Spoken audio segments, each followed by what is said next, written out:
His chest burned, his breath came in short gasps, and his phone kept buzzing in his pocket, but he didn't dare stop to look at it. The sun was already low, brushing the rooftops orange, and he had only minutes left before it disappeared completely. He had heard this exact story before. He had been warned about this exact moment before. And now, somehow, he was living it. Would he make it in time, or was he about to lose everything? Just like the man in the story he could never forget.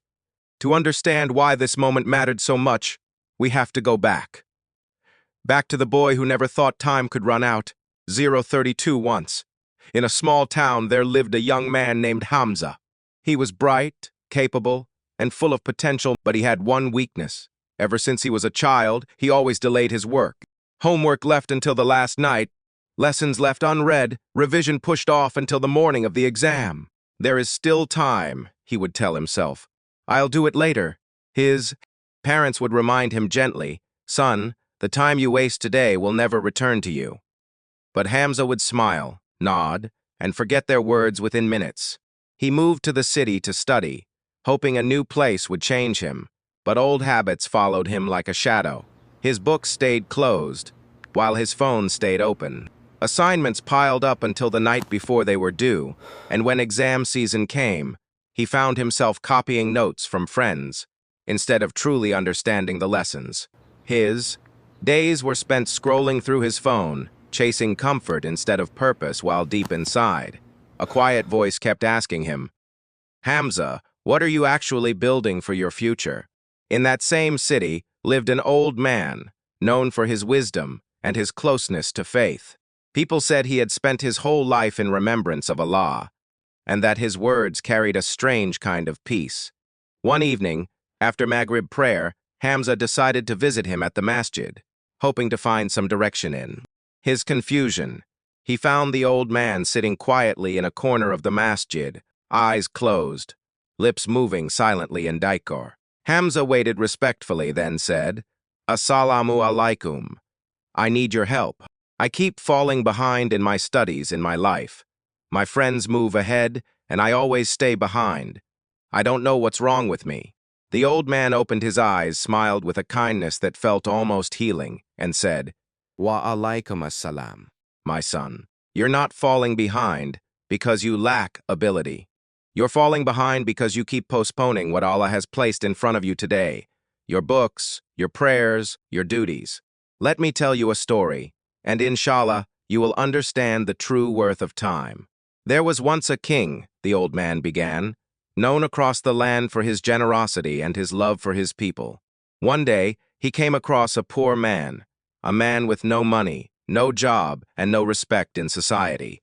This man always blamed others for his misfortune, never once looking at his own choices. The king felt compassion for him and asked about his struggles. The poor man said, I don't know why people say I can never succeed. Every time I search for work, I'm turned away. Moved by his words, the king made him an offer.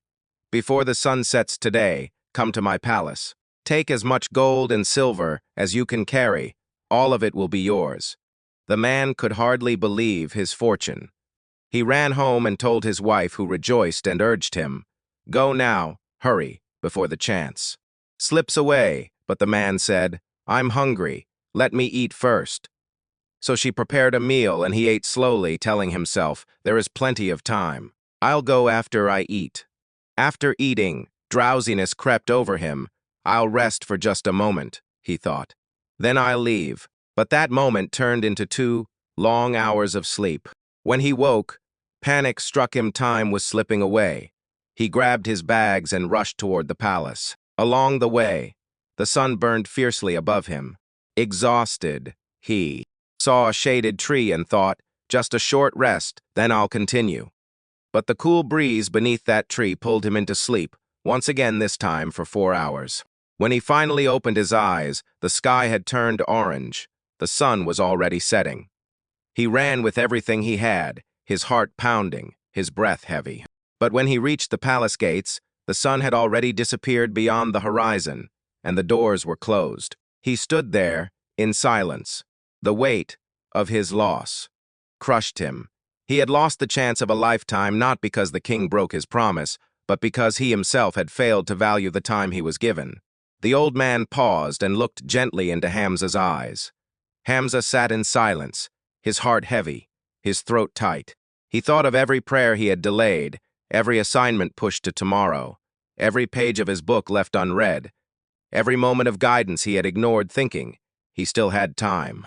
For the first time, he truly understood. Old man placed a hand on his shoulder and said softly, "My son, Allah does not ask us to be perfect. He only asks us not to waste what he has given us." The Prophet, peace be upon him, reminded us that health and free time are two blessings most people fail to truly value until they are gone. And for a student, free time is exactly where success or failure is decided. The hour you spend on your phone instead of your books is an hour you will never get back, just like the gold that man lost. Forever, time is not a small gift. It is an Amanah, a trust from Allah, and one day we will be asked how we spent it. Hamza thanked the old man with tears in his eyes and walked home in silence, his heart lighter yet heavier, at the same time lighter with hope, heavier with the realization of how many days he had let slip away. That night, for the first time in a long while, he made sincere dua. Ya Allah, give me the strength to value what you have given me before it is too late. From that day, Hamza began to change, not overnight, not perfectly, but with consistency. He woke early, prayed Fajr on time, replaced idle scrolling with purposeful study, and reminded himself daily that delay steals what regret can never return. Slowly, his grades improved. His discipline grew. Now, back to where we started. Hamza was running through those same streets, under that same orange sky, but this time, he wasn't running from a deadline he had ignored. He had submitted his scholarship form 3 days earlier, calm and unhurried, exactly as he had promised himself months before. So why was he running? Because he had heard the Maghrib Adhan begin just as he stepped out of his college gate, and for the first time in his life, Hamza refused to let even 1 minute of prayer slip away from him. He reached the masjid just as the imam said the final takbir, and slipped into the row, breathless, but on time. The old man, sitting in his usual corner, opened one eye, smiled, and said nothing at all. He didn't need to. Dear friends, and especially every student watching this story is a reminder for all of us. Time is not just minutes and hours, it is a trust from Allah, and every single moment we are given is an opportunity we may never get again. The hour you spend studying today is gold. You are collecting for your own future. The Quran reminds us, by time, mankind is truly in loss, except those who believe, do good deeds, and remind one another of truth. And patience. So before the sun sets on today, ask yourself, what am I doing with the time Allah has given me?